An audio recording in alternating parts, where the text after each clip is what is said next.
صورت میں اتار دیا. دیکھیے نا، اتنا اس وقت ایسا تو کوئی دور نہیں تھا کہ فیس بک کو آپ یا گوگل پہ آپ سرچ کر لیں یا میڈیا کے ذریعے سے آپ کو ساری معلومات پچھلے زمانوں کی مل جائے. ایسا تو کچھ بھی نہیں تھا.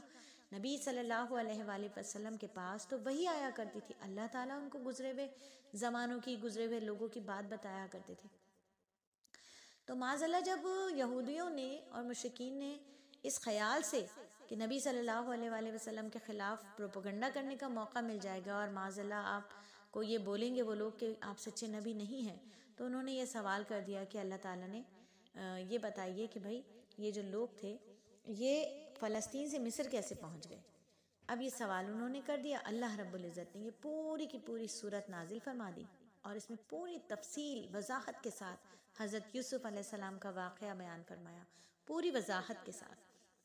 حضرت یعقوب علیہ السلام کا دوسرا نام جو ہے وہ ہے اسرائیل، اور حضرت یعقوب علیہ السلام یعنی حضرت اسرائیل علیہ السلام کے 12 صاحبزادے تھے. انہی کی نسل کو سے بنی اسرائیل کے 12 قبیلے پیدا ہوئے، اور اس صورت میں بتایا گیا کہ حضرت یعقوب علیہ السلام اپنے صاحبزادوں کے ساتھ فلسطین میں مقیم تھے، جن میں حضرت یوسف علیہ السلام اور ان کے بھائی بنیامین بھی شامل تھے.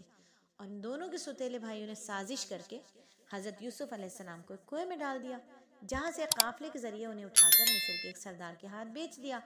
شروع میں تو وہ غلامی کی زندگی گزارتے رہے، لیکن سورت میں جب ہم واقعہ پورا پڑھتے ہیں، جس کی تفصیل انشاءاللہ ہم سورت میں پڑھیں گے اور اس سے بہت سارے علمی نکات بھی سیکھیں گے، تو بتایا کہ سردار کی جو بیوی تھی زلیخا، اس نے انہیں رجھانے کی کوشش کی اور بالآخر گرفتار کر کے جیل بھجوا دیا. اللہ تعالیٰ کا کرنا ہوا کہ مصر کے جو بادشاہ تھا اس نے خواب کی صحیح تعبیر دینے پر بادشاہ ان پر مہربان ہو گیا، انہیں جیل سے نکال کر باعزت اس نے بری کر دیا اور اپنا وزیر خزانہ مقرر کر دیا. بعد میں حکومت کے سارے اختیارات اس نے بادشاہ نے حضرت یوسف علیہ السلام کو سونپ دیے. اس کے بعد حضرت یوسف علیہ السلام نے اپنے والدین کو فلسطین سے مصر بلوا لیا اور اس طرح بنی اسرائیل فلسطین سے مصر منتقل ہو گئے.